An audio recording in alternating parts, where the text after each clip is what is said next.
धमाकेदार दिवाली सिर्फ उत्कर्ष के साथ। इस दिवाली ट्रिपल धमाका ऑफर में मिल रहा है एसएससी और रेलवे के सभी ऑनलाइन कोर्स पर 90% तक की छूट, 3 महीने की एक्स्ट्रा कोर्स वैलिडिटी और लाइव फ्रॉम क्लासरूम कोर्स के साथ में रिकॉर्डेड कोर्स फ्री। लेकिन ये ऑफर सिर्फ 3 नवंबर तक है।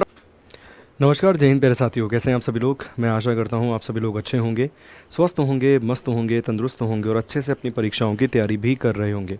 बहुत बहुत स्वागत है आप सभी लोगों का आपके अपने उत्कर्ष परिवार में, और दिवाली की भी आप सभी लोगों को ढेरों शुभकामनाएं। मैं उम्मीद करता हूं कि इस साल जो दिवाली है आप बहुत अच्छे से सेलिब्रेट करेंगे, और साथ के साथ ये भी भगवान से मनोकामना मांगता हूँ, यही भगवान से प्रार्थना करता हूँ हाथ जोड़ के कि अगले साल जितने भी विद्यार्थी हैं हमारे, जो भी हमारे साथ जुड़े हुए हैं, वो कहीं ना कहीं किसी ना किसी एक अच्छे पद पर बैठ जाएं, जहाँ पर उनकी संतुष्टि हो, जहाँ पर वो बैठकर कहीं ना कहीं खुश महसूस करें। जो भी उनका सपना है वो साकार हो।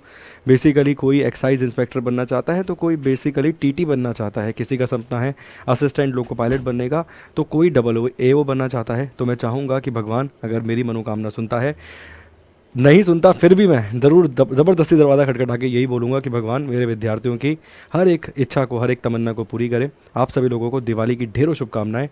God bless you all. तो चलिए आज के दिन भी शुरू करते हैं आज के हमारे एक ज़बरदस्त सेशन को। ठीक है, लगाते हैं जल्दी से धमाकेदार धुआंधार वाले सवाल शुरू करते हैं सर। सवाल पहला आपकी स्क्रीन पर है।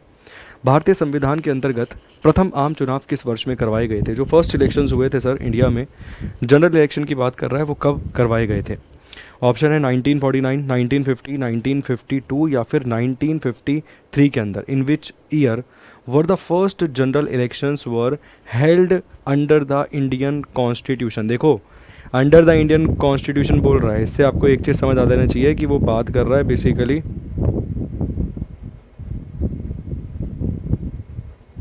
ठीक, उससे आपको एक चीज़ समझ आ जानी चाहिए कि भैया ये जब की भी बात कर रहा है, बात तब की कर रहा है जब संविधान बनकर जो है वो लागू हो चुका था।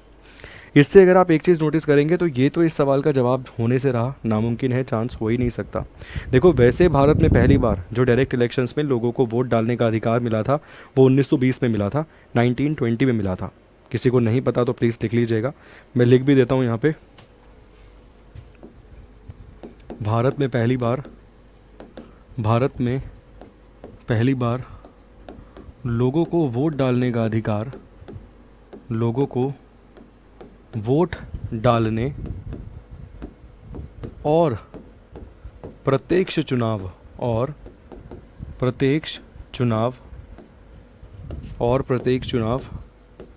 वर्ष 1920 में करवाए गए थे। वर्ष 1920 में हुए थे। ठीक है जी, कब हुए थे? तो वर्ष 1920 में ये चुनाव आपको देखने के लिए मिल जाएंगे, ये इलेक्शंस आपको देखने के लिए मिल जाएंगे। ठीक है, ज़्यादा वोटर्स की संख्या नहीं थी, मात्र 17,000 ही वोटर्स आपको पहली बार मिलते हैं। मगर अगर हम बात करें सर फर्स्ट इलेक्शन के बारे में, तो वो करवाए गए थे अक्टूबर 1951 से लेके, और ये करवाए गए थे फरवरी 1952 तक, 1952 तक। तो इसमें 1951 की तो ईयर मेंशन नहीं है, तो ईयर मेंशन है 1952। तो सवाल का सही जवाब क्या है? ऑप्शन नंबर सी, इस सवाल का सही जवाब है 1952 इज़ अ करेक्ट आंसर। एक चीज़ और याद रखिएगा, इसमें जो वोटर्स थे उनकी संख्या कितनी थी?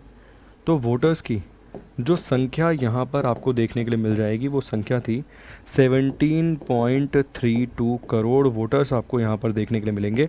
इतने वोटर्स आपको मिल जाएंगे, और इसमें से कुल मिला के 44.44% लोगों ने वोट डाला था।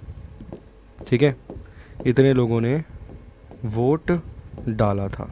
उम्मीद करता हूँ ये भी समझ आ गया होगा, यहाँ भी किसी प्रकार की कोई दिक्कत, कोई समस्या नहीं होगी। तो सवाल का सही जवाब क्या है सर? सवाल का सही जवाब है यहाँ पे ऑप्शन नंबर सी, 1952। और अगर हम बात करें तो कांग्रेस की सरकार बनी थी, कांग्रेस की सरकार यहाँ पर बनी थी। इसके साथ साथ याद रखिएगा सर, जो अपोजिशन लीडर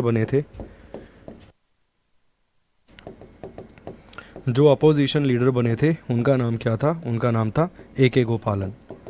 उनका नाम यहाँ पर आपको मिल जाएगा देखने के लिए, AK गोपालन उनका नाम आपको देखने के लिए मिल जाता है, विपक्ष के नेता बेसिकली।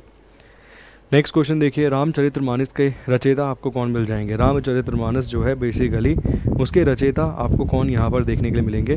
तो हम सभी लोग जानते हैं रामचरितमानस के जो रचयिता हैं वो हैं गोस्वामी तुलसीदास जी की यहाँ पर हम बात कर रहे हैं। तो ऑप्शन नंबर ए इस सवाल का सही जवाब है। डायरेक्ट क्वेश्चन है, भारत के आर्थिक इतिहास में लिखी पहली प्रसिद्ध पुस्तक के लेखक कौन थे। मतलब वो कह रहा है जो इंडिया की इकोनॉमिक और हिस्ट्री है ना, उस पर जो पहली पुस्तक लिखी गई थी वो निम्नलिखित में से किसके द्वारा यहाँ पर लिखी गई थी। किताब का नाम क्या था? Economic history of India. किताब का नाम क्या था? किताब का नाम था इकोनॉमिक हिस्ट्री ऑफ इंडिया। ये पुस्तक का नाम मिल जाएगा। वो दादा भाई नौरोजी वाली पुस्तक अलग थी। अगर किसी के दिमाग में यहाँ पर जवाब आ रहा है दादा भाई नौरोजी, तो वो पुस्तक अलग थी, ठीक है। और इन्हें ही कहा गया है great grand old man of India. इन्हें ही कहा गया है ग्रेट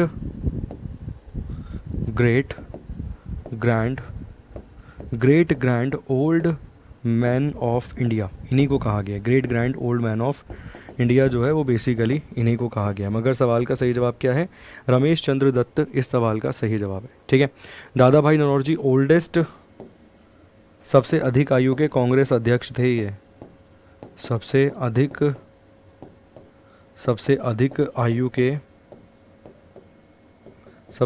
आयु के कांग्रेस के अध्यक्ष यहाँ पर आपको देखने के लिए मिलते हैं। सबसे ओल्डेस्ट अध्यक्ष यही हैं, ठीक। इसके अलावा अगर हम बात करें, एनी बेसेंट 1917 में अध्यक्ष बनी थी कांग्रेस की, ठीक है। ये कांग्रेस की अध्यक्ष बनी थी। कब बनी थी? तो वर्ष 1917 में ये अध्यक्ष बनी थी। सरोजिनी नायडू जी बनी थी 1925 के अंदर। क्लियर? उम्मीद करता हूँ दोनों ही पॉइंट समझ आ गए होंगे, कोई दिक्कत कोई समस्या नहीं होगी। आगे है वो निम्नलिखित में से कौन सा वाटरफॉल है जो बेड़ा घाट पर कौन सा जलप्रपात आपको देखने के लिए मिलता है? धुआंधार, दुग्ध धारा, कपिल धारा या फिर चैचई। निम्नलिखित में से बेड़ा घाट पर निम्नलिखित में से कौन सा वाटरफॉल आपको देखने के लिए मिलता है? एक स्थान है जबलपुर, और जबलपुर से 21 किलोमीटर की दूरी पर ये मौजूद है। जबलपुर से 21 किलोमीटर की दूरी पर यह स्थित आपको देखने के लिए मिलेगा भेड़ा घाट नामक स्थान। और यहीं पर एक वाटरफॉल आपको मिल जाएगा जो कहलाता है क्या?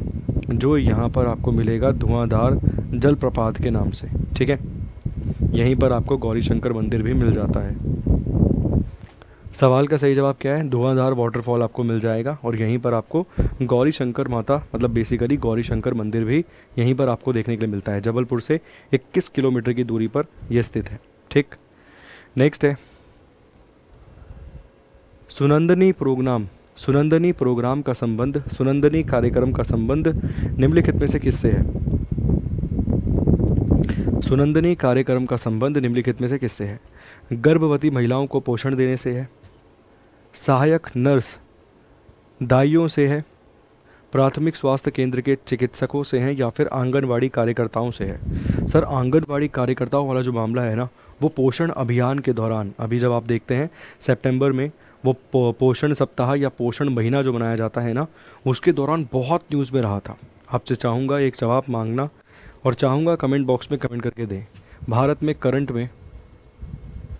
करंट में महिला और बाल विकास मंत्रालय कौन संभाल रहा है? Women and child development ministry.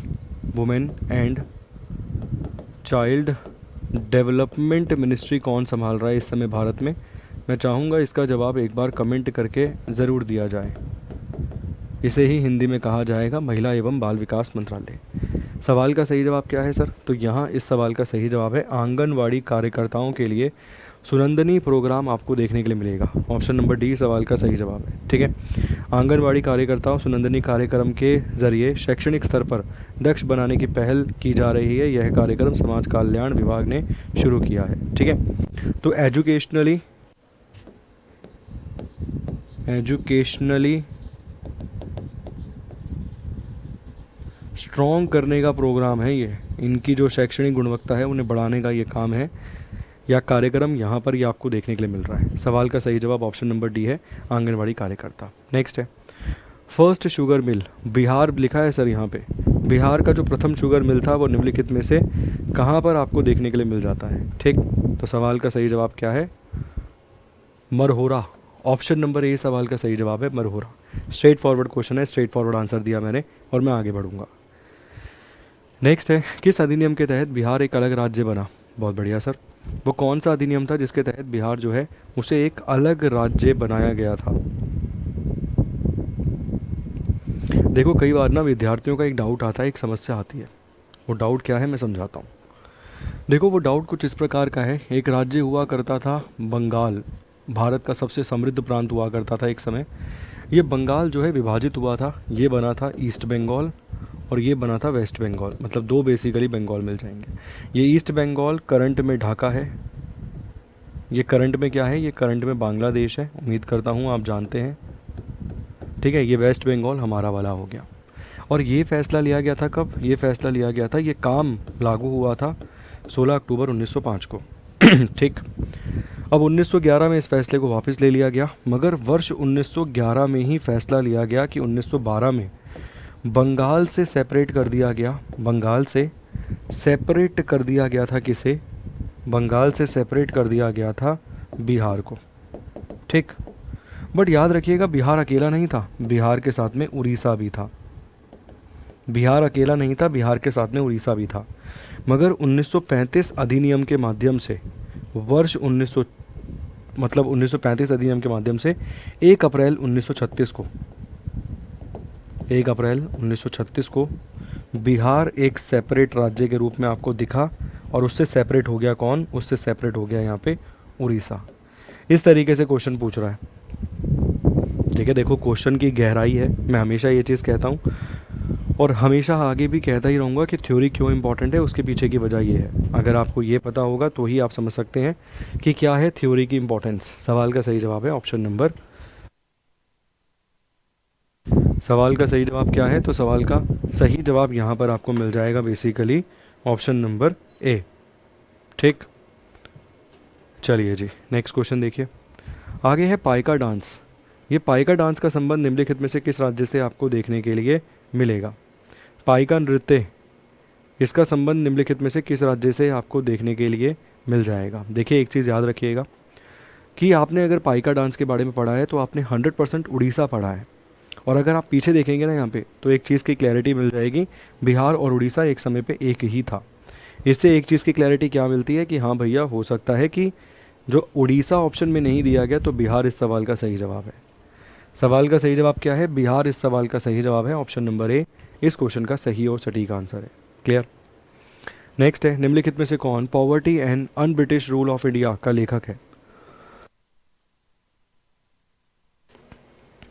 अभी पीछे ही हमने डिस्कशन किया है सर इनके बारे में बहुत अच्छे से कि ये कौन थे, कैसे दिखते थे, क्या काम किया, क्या काम नहीं किया, ये सब हम पीछे पढ़कर आए हैं इनके बारे में।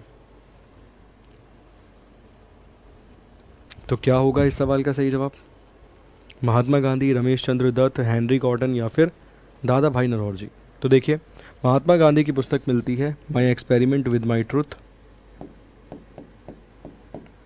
माई एक्सपेरिमेंट, मेरे सत्य पर आधारित मेरे निष्कर्ष, इस तरीके से my experiment with my truth करके यहाँ पर आपको पुस्तक मिल जाती है किसकी, महात्मा गांधी जी की।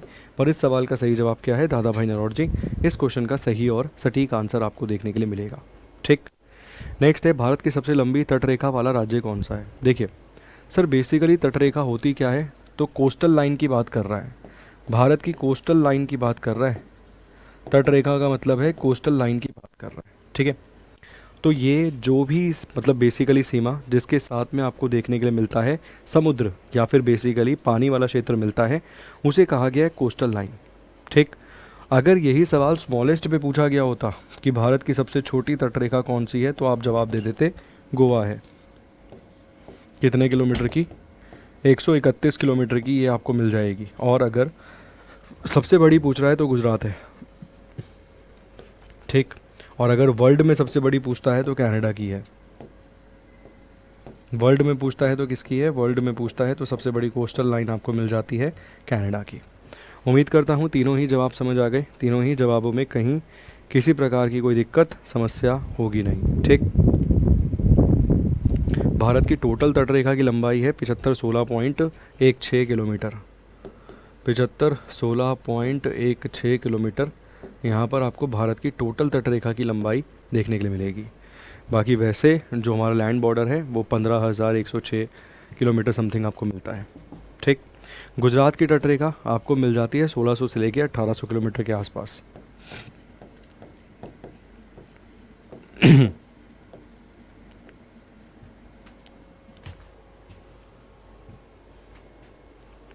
क्लियर है?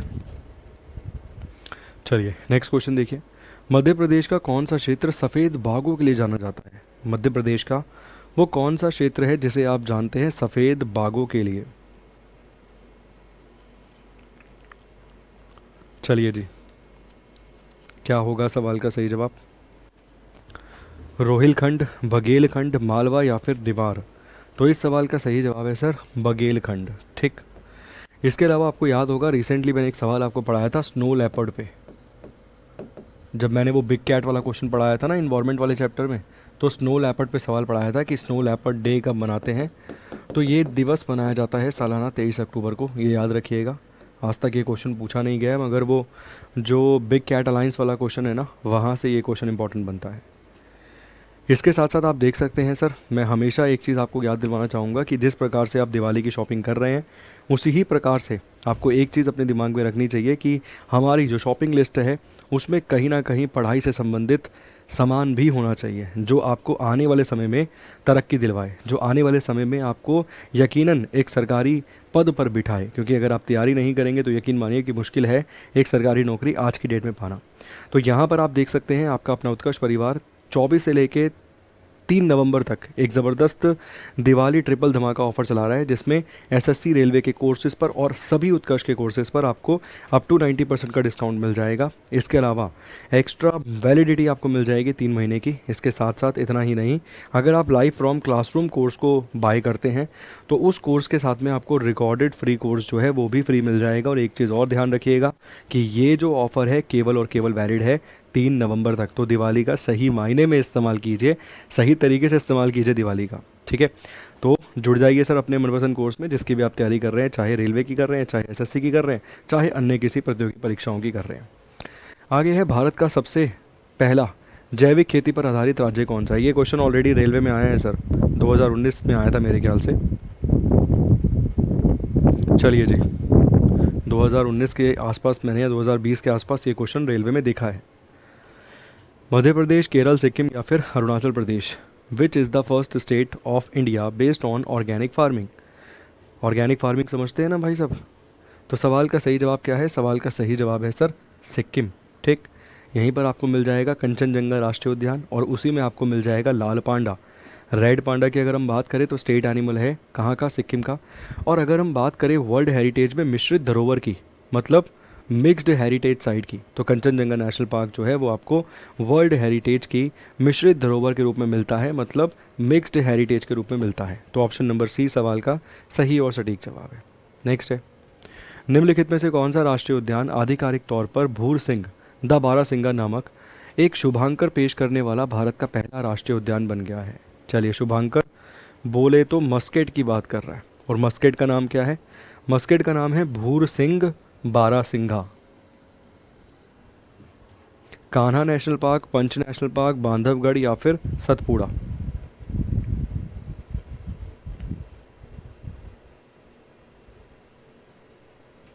चलिए जी,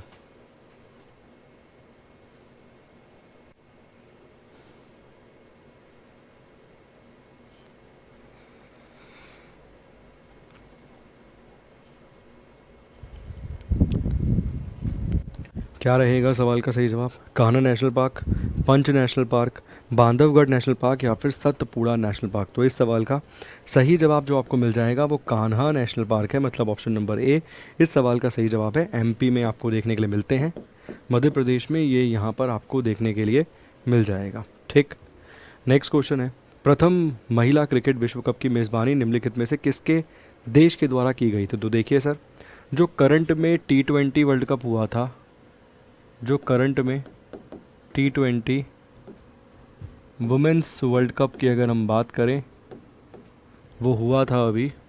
ठीक है, बेसिकली देखो वो होने वाला तो था, उसका वेन्यू क्या था? उसका वेन्यू था बांग्लादेश।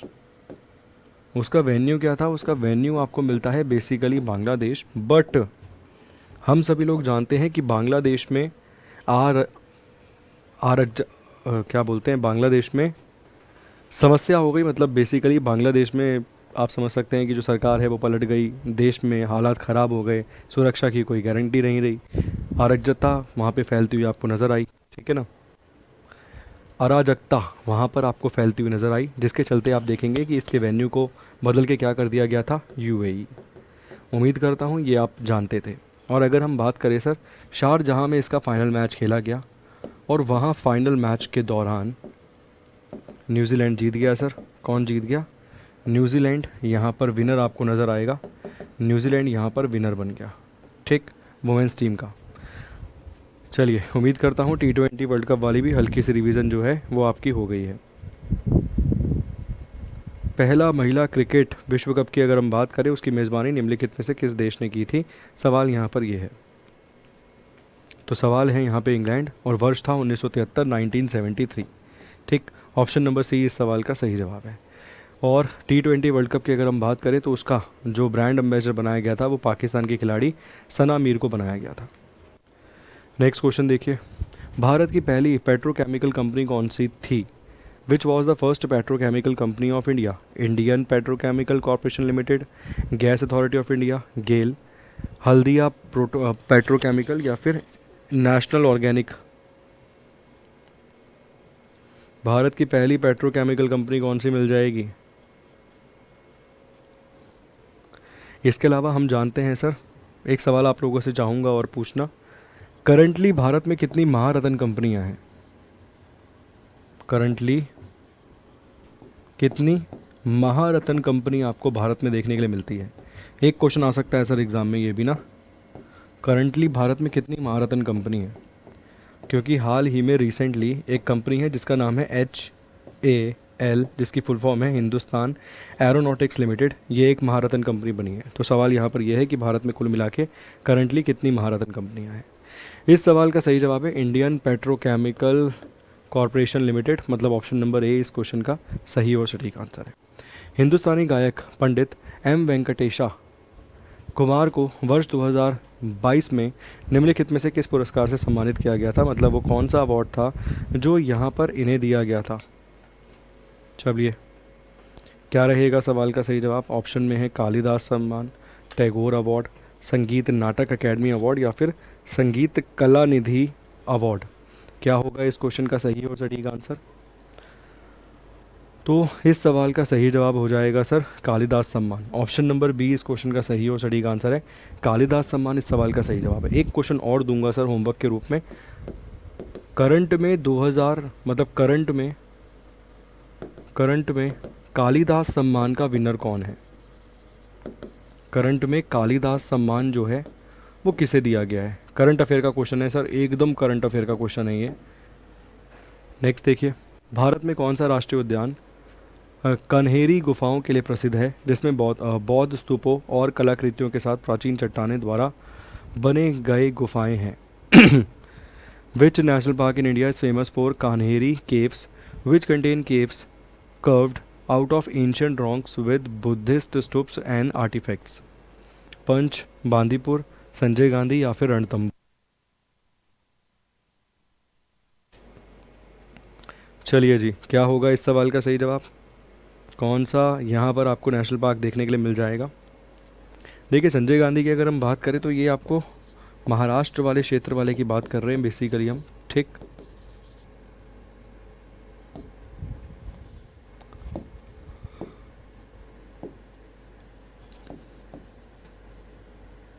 ठीक, इसके अलावा रणथंभौर हम सभी लोग जानते हैं राजस्थान में आपको देखने के लिए मिल जाएगा, आरजे रौनक, बउआ।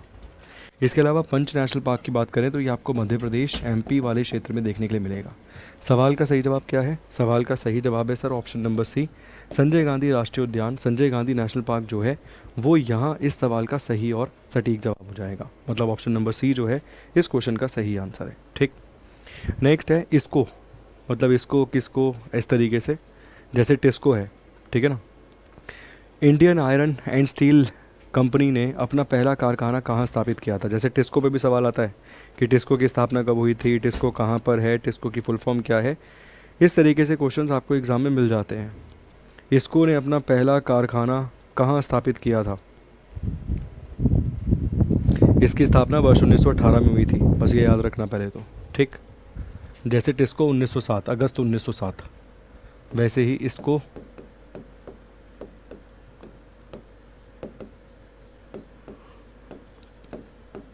स्थापना वर्ष 1918 में इसकी इस्टेब्लिशमेंट हुई थी 1918 में। सवाल का सही जवाब है हीरापुर। ऑप्शन नंबर ए इस क्वेश्चन का सही आंसर है, Hirapur is the correct answer. आ सकता है sir as it is exam में, ठीक है। कहाँ पर ये मिल जाएगा, तो ये आपको बेसिकली मिल जाएगा सर हीरापुर वाले क्षेत्र में, ठीक। नेक्स्ट है, अवशोषित कणों का पता लगाने के लिए क्लाउड चैम्बर के विकास के लिए 1927 में आर्थर कॉम्पटन के साथ किसने नोबेल पुरस्कार मिला था? Who receive the Nobel prize in 1927 along with the Arthur Compton for the development of a cloud chamber of detecting charged particle. बताइए सर, निम्नलिखित में से वो कौन था, किसे नोबेल पुरस्कार मिला था इनके साथ में? क्या रहेगा सवाल का सही जवाब? बहुत बढ़िया क्वेश्चन है, ठीक। नोबेल प्राइज़ एक चैप्टर के तरीके से करना होगा हमें एक बार दोबारा से, ताकि नोबेल प्राइज़ से संबंधित जितने भी क्वेश्चन हैं उनको हम डील कर सकें। इस सवाल का सही जवाब आपको मिल जाएगा चार्ल्स विल्सन। हम सभी लोग जानते हैं नोबेल पुरस्कार की जो शुरुआत है वो वर्ष 1901 में हुई थी। अल्फ्रेड नोबेल के नाम पर ये पुरस्कार दिए जाते हैं। बेसिकली उनकी वसीयत से संबंधित जो एक बड़ा हिस्सा था वो उन्होंने डोनेट कर दिया था 5 पुरस्कारों के रूप में। आगे चल के 1968 में एक और पुरस्कार इसमें ऐड किया गया जो पहली बार 1969 में दिया गया इकोनॉमिक्स के क्षेत्र में, ठीक है। वो 5 जो नोबेल पुरस्कार थे वो फिज़िक्स, केमिस्ट्री, इसके अलावा मेडिसिन, इसके अलावा लिटरेचर और पीस आपको मिल जाते थे। छठा जो ऐड हुआ था वो बेसिकली इकोनॉमिक्स आपको देखने के लिए मिलता है। इस बार नोबेल पुरस्कारों का ऐलान कर दिया गया है, बट अभी दिए नहीं गए हैं, दिए जाएंगे 10 तारीख को, 10 दिसंबर को, जिस दिन अल्फ्रेड नोबेल की डेथ हुई थी। वो चाहते थे लोगों की जन्म तिथि याद रखते हैं और उनका मानना था कि लोग मेरी मरने की तिथि भी याद रखें, मैं ऐसा कर जाऊंगा। आगे है गुरुव्यूर एकादशी किस भारतीय राज्य का सांस्कृतिक त्यौहार है? गुरुव्यूर एकादशी जो आपको मिल जाएगी ये किस भारतीय राज्य का सांस्कृतिक त्यौहार आपको देखने के लिए मिल जाता है? कर्नाटका, आंध्र प्रदेश, तमिलनाडु या फिर केरल? स्ट्रेट फॉरवर्ड क्वेश्चन है सर, सीधा आंसर करूंगा। सवाल का सही जवाब है केरला। ऑप्शन नंबर डी इस क्वेश्चन का सही और सटीक आंसर यहाँ पर आपको देखने के लिए मिल जाएगा, ठीक है। और ये होमवर्क के रूप में है सर। हर साल मनाया जाने वाला गुरु केलुचरण मोहापात्रा पुरस्कार उत्सव का नाम निम्नलिखित में से किस नृत्य शैली के प्रसिद्ध शास्त्रीय नृतक के नाम पे रखा गया है? दोबारा देख लो, वो कह रहा है गुरु केलुचरण महापात्रा अवार्ड फेस्टिवल जो कि एवरी ईयर सेलिब्रेट किया जाता है। वो कह रहा है इस पुरस्कार का नाम निम्नलिखित में से किस फील्ड के वो डांसर हैं, मतलब केलुचरण महापात्रा जो हैं वो निम्नलिखित में से किस फील्ड के डांसर हैं जिन पर इस अवार्ड को सालाना जो है बेसिकली दिया जाता है। मैं चाहूँगा इस सवाल का सही जवाब आप लोग कमेंट बॉक्स में कमेंट करके दें। तो ये आपका HW क्वेश्चन है, ये आपका होमवर्क क्वेश्चन है। और एक क्वेश्चन और दूंगा, 14 अप्रैल को तमिल कैलेंडर का पहला दिन किस रूप में मनाया जाता है? 14 अप्रैल को तमिल कैलेंडर का पहला दिन के रूप में मनाया जाता है, किस रूप में मनाया जाता है? ऑप्शन में है महामहम, ओणम, पोंगल या फिर पुठांडू, ठीक है। ये 2 क्वेश्चंस ऐसे हैं जो आपके लिए आज होमवर्क के रूप में है। मैं चाहूँगा कि इसका जवाब आप लोग कमेंट बॉक्स में कमेंट करके ज़रूर दें। और जाने से पहले सर फिर एक बार याद दिलवाना चाहूँगा कि दिवाली की जो शॉपिंग लिस्ट थी बेसिकली उस शॉपिंग लिस्ट में आपको एक चीज़ और ऐड करनी थी, अपनी पढ़ाई से संबंधित काम, ठीक है। तो यहाँ पर उत्कर्ष दिवाली ट्रिपल धमाका ऑफर जो है चल रहा है सर, और दिवाली के दिन आप बेसिकली क्लास भी ले रहे हैं, तो फ़र्ज़ बनता है, जिम्मेदारी बनती है आपकी कि भैया अगर लक्ष्मी खुद दरवाज़ा खटखटा रही है तो ये नहीं है कि बोल दो सो रहा हूँ मैं अभी, बाद में आना, ठीक है ना। जैसे वो मूवी है ना बेसिकली कि स्त्री बाद में आना, तो वही बोल रहे बाद में आना जी, अभी हमारे पास बिज़ी चल रहे हैं, ज़रा थोड़े से सो रहे हैं।